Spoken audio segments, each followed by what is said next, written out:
Live to California now, where we're tracking rain heading into the weekend. This comes after strong storms up and down the state this week. It even targeted the areas in Southern California still dealing with the wildfires from earlier this year. And yesterday, they got an extremely rare sight. Here's how CBS News Los Angeles covered it earlier. A twister tore through Pico Rivera yesterday, causing damage and sparking a lot of surprise. Yes, lots. Tornadoes in Southern California are pretty rare. KCAL News reporter Amanda Starantino is live in Pico Rivera with what homeowners are saying about the F-Zero that blew through. Amanda. I mean, everybody's talking about it. We're used to fires. We know we're going to get earthquakes, but tornadoes?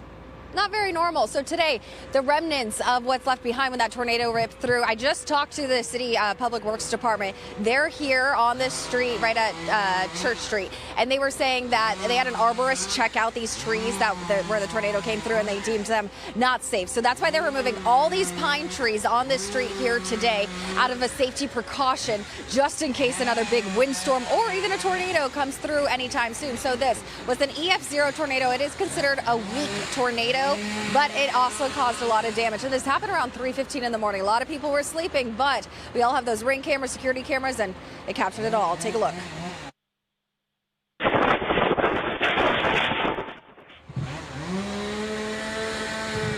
The tornado, EF0 considered weak, caused enough damage to rattle this neighborhood. Security camera footage captured just how loud and powerful the winds were ripping through this Pico Rivera neighborhood. The National Weather Service says the tornado that hit at 3:15 Thursday morning had 85-mile-per-hour winds and stretched a mile long. It did what tornadoes tend to do, rip through this neighborhood, destroying some areas and completely skipping others. It hit several blocks of streets in this neighborhood. It was quick, about 2 minutes long, but it damaged some roofs, caused trees to fall, and messed with electrical wires and poles in the area.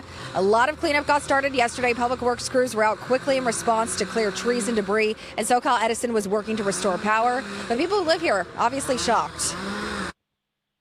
All this right here, it's all one piece. It just peeled it off all back in one piece. The tables, the chairs, the glass, the umbrella ended out over there. It just blew. I thought it was going to hit the house. And tornadoes, although extremely rare in California, they do happen just a few miles away from here. You may remember the 2023 event in Montebello. That hit a bunch of businesses in EF1, which was the strongest tornado to hit the LA area since March of 1983. And just a few weeks ago, just in February, a mobile home park in Oxnard had a minor tornado during a windstorm. Scientists with the National Weather Service have been warning that this storm had the potential for small tornadoes leading up to it, which is why people need to be prepared for it just in case, because it can in fact happen right here in LA. The Los Angeles basin is actually, what we see, has the frequency of tornadoes, typically small and weak, although there have been stronger tornadoes to occur, that rivals portions of the Midwest, actually, where we get a very unique combination of atmospheric spin, moisture coming off the Pacific Ocean. And scientists with the National Weather Service do say that we could get another tornado sometime in the future, so it's best to be prepared. So what do you do if a tornado is happening in your area? You get in, get down, and cover yourself up. So go into your home or building, try to get to the lowest part of that building, and with a bunch of walls around you, and use pillows or blankets to cover your head just in case of flying debris. So it's important to be prepared because, in fact, a tornado can happen right here in Los Angeles. Wow. Okay, so that was earlier coverage from CBS News Los Angeles. But now those severe storms move to the middle and eastern part of our country this weekend, affecting places like Chicago and Pittsburgh on your screen there.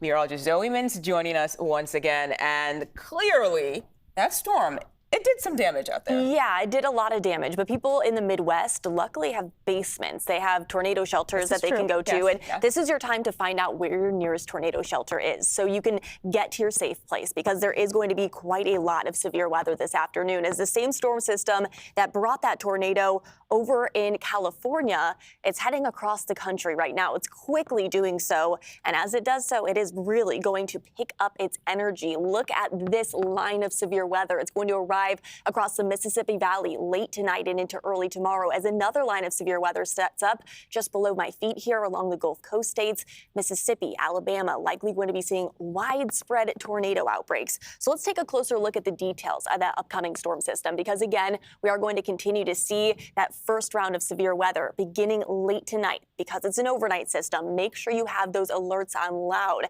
because most of us are going to be sleeping at this time period. But there is the chance, 15% risk of tornadoes from the Mississippi Valley. It includes St. Louis all the way down to Memphis, Tennessee. There's also the risk for large hail upwards of an inch in diameter.